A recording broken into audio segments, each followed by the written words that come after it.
அனைவருக்கும் வணக்கம். தொடர்ந்து ஆதரவளித்து வர அனைத்து அன்புலங்களுக்கும் மிக்க நன்றி. ஐயா ஓபிஎஸ் அவர்கள் திராவிட மாடல் அரசை வலியுறுத்தி ஒரு அறிக்கை வெளியிட்டிருக்காங்க. பாவடிவ இருக்கை தொடர்பாக நீங்கள் மருத்துவர்களுடைய ஆலோசனை கேட்டு நீங்கள் ஒரு முடிவு எடுக்கணும்னு சொல்லி திமுக அரசை வலியுறுத்திடுறாங்க. அது என்ன பாவடிவம் அப்படின்னா பார்த்தீங்கன்னா, பள்ளிக்கூடத்தில் பார்த்தீங்கன்னா படிக்கிற காலத்தில் இங்கிட்ட ஒரு 5 பெஞ்சு, இங்கிட்ட ஒரு 5 பெஞ்சு, லேடிஸு ஜென்ஸு 2 பேர் இருப்பாங்க. அப்போ லாஸ்ட்டு பெஞ்சிலேருந்து ஒருத்தர் உட்காந்துருப்பாங்க. லாஸ்ட் பெஞ்சில் உட்காரும்போது பார்த்தீங்கன்னா, இப்போ நடத்தும்போது லாஸ்ட் பெஞ்சு அப்படின்னு ஒரு அந்த அடையாளக்குறி உங்களுக்கு தெரியும். இப்போ எல்லாருமே படிச்சிருக்கோம், அந்த இது நமக்கு தெரியும். லாஸ்ட் பெஞ்சு ஸ்டூடெண்ட் அப்படிங்கிறத நம்ம அந்த அடையாளத்தையே மாற்றணும். அப்படிங்கிறதுக்காக திமுக அரசு என்ன பண்ணியிருக்கிறாங்க, பாசேப்பில் இருக்கையை கொண்டு வரணும் அப்படின்ட்டு. பாசேப்பில் அப்படின்னா இப்படி நேராக போய் இப்படி இப்படி வரும் இல்லையா, அதுதான் பாசேப்பு. அந்த ஷேப்பில் கொண்டு மாணவர்கள் உட்கார வச்சு பாடம் நடத்தினா இந்த ஏற்றத்தாழ்வுகள்லாம் இருக்காது. என்ன ஏற்றத்தாழ்வு அப்படின்னா, எல்லாரும் சமம். ஃபஸ்ட்டு பெஞ்சு, செகண்ட் பெஞ்சு, லாஸ்ட் பெஞ்சுன்னு யாரும் பேச முடியாது. எல்லாரும் ஒரே அளவில் உட்காந்து பாடத்தை கவனிப்பாங்க அப்படின்னு சொல்லி திமுக அரசு ஒரு முடிவை எடுத்திருக்கிறாங்க. இது மாணவர்களுக்கு நல்லதா அப்படிங்கிறத முதல்ல பார்க்கணும். இப்போ ஷேப்பில் போட்டு மாணவர்கள் உட்காடுறாங்க அப்படின்னா, இப்போ ஆசிரியர் ஒரு பாடம் நடத்துகிறான்னு வச்சுங்களேன், ஸ்ட்ரெயிட்டாக இருக்கிறவங்க என்ன பண்ணுவாங்க, ஆசிரியர் கரெக்டாக கவனிச்சுக்கிறவாங்க. போர்டில் என்ன எழுதி போடுறாங்களோ அப்படி டைரெக்டாக இங்கேருந்து இங்கே பார்த்துருவாங்க. ஆனால் இங்கே 2 சைட்லையும் இருக்கிறவங்க என்ன பண்ணுவாங்க, கொஞ்சம் யோசிக்கணும் இல்லையா? இப்போ இந்த சைடு உட்காந்துருக்கான்னு வச்சுங்களேன், அவங்க இப்படி திரும்பி பார்ப்பாங்க. இந்த சைடு உட்காந்துருக்கிறவங்க இப்படி திரும்பியே தான் பார்த்துட்டு இருப்பாங்க. அப்போ அந்த பாடம் நடத்தி ஒரு 10 நிமிஷம் 15 நிமிஷம் ஒரு பாடம் நடத்துகிறாங்க அப்படின்னா இப்படியே திரும்பி பார்த்துக்கிட்டே இருக்க முடியுமா?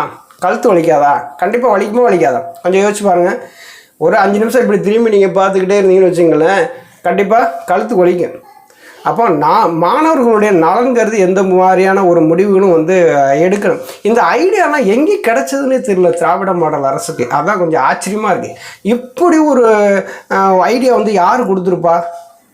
ஸ்டாலின் தான் வர்றாரு, விடியல் தர போகிறாரு, நாங்கள் திராவிட மாடல் அரசு, நாங்கள் மாணவர்களுக்கு பக்கபலமாக இருப்போம் அப்படிங்கிறாங்க. மாணவர்களுடைய நலன் கருது மாதிரி தான் இந்த ஷேப்பிலான இருக்கையை அமைச்சிருக்கிறாங்க. ஷேப்பில் தான் மாணவர்கள் உட்காரணும்னு சொல்லிட்டு யாருப்பா ஐடியா கொடுத்தது? ஐடியா கொடுத்த அந்த அதிபுத்திசாலி யார் அப்படின்னு இப்போ நமக்கு தெரிஞ்ச அளவில் நான் சொல்கிறேன். ஒரு சிலர் இதை இப்போ அறிவியல் ரீதியாகவும் ஒருத்தர் விளக்கலாம். அதை பற்றி நம்ம கருத்து சொல்ல முடியாது.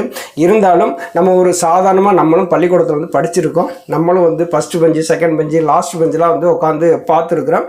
இதெல்லாம் பார்க்கும்போது என்னாகும் அப்படின்னா, ஒரு முத்திரை குத்துவாங்க. லாஸ்ட் பெஞ்சு ஸ்டூடெண்டா, அவன் எதாவது பேசிகிட்டு இருப்பான், வச்சுட்டு இருப்பான். லாஸ்ட் பெஞ்சுனா படிக்காதவங்க அப்படிலாம் சொல்லிட்டு இருப்போம். அது இயல்பாகவே நம்ம ஆளுக்கு இன்ன வரைக்குமே லாஸ்ட் பெஞ்ச் ஸ்டூடெண்ட்ப்பா அப்படின்னு நம்ம சொல்லுவான். அந்த அடையாளத்தை மறைக்கணுங்கிறதுக்காக அரசு எடுத்துக்கொண்ட முயற்சியில் எந்த விதமான தவறுமே கிடையாது. அது உண்மையிலே பாராட்டத்தக்கதான். இருந்தாலும் இந்த ஷேப்பில் கொண்டு இந்த மாணவர்களை கல்வி கற்க வைக்கணும் அப்படிங்கிறது அவர்களுடைய நலன் பாதிக்கப்படுது அப்படிங்கிறது தான் எல்லோரும் சொல்கிறாங்க.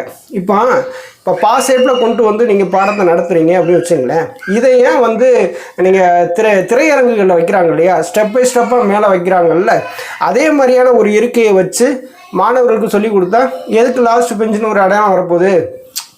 ஆசிரியர்கள் கடைசி பெஞ்ச் மாணவர்கள் பார்க்க முடியாத ஒரு சூழ்நிலை ஏற்படுறதுனால தான் இந்த மாதிரியான ஐடியாலாம் தோணுது.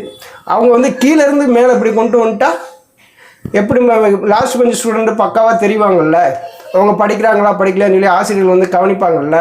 அதை தான் ஐயா ஓபிஎஸ் அவர்கள் ஒரு அறிக்கையை வெளியிட்டிருக்காங்க. மாணவர்கள் நலன் ரொம்ப முக்கியம் அப்படின்ட்டு. இது கண் பார்வை குறைந்தவர்களும் இருப்பாங்க. அவங்களுக்கெல்லாம் அரசு என்ன செய்ய போகுது, அவங்களுடைய கண் பார்வை பாதிக்கப்படுற மாதிரியான ஒரு சூழ்நிலை கூட ஏற்படும். இதுதான் ஐயா ஓபிஎஸ் அவர்கள் ஒரு அறிக்கை வெளியிட்டிருக்காங்க. இந்த வடிவிலான மாணவர்கள் இருக்கையை மருத்துவர்களுடைய ஆலோசனையை கேட்டு முதலமைச்சர்கள் நீங்கள் ஒரு முடிவு எடுக்கணும் அப்படின்னு சொல்லிட்டு தான் வலியுறுத்தி ஒரு அறிக்கையை வெளியிட்டிருக்காங்க. நன்றி, வணக்கம்.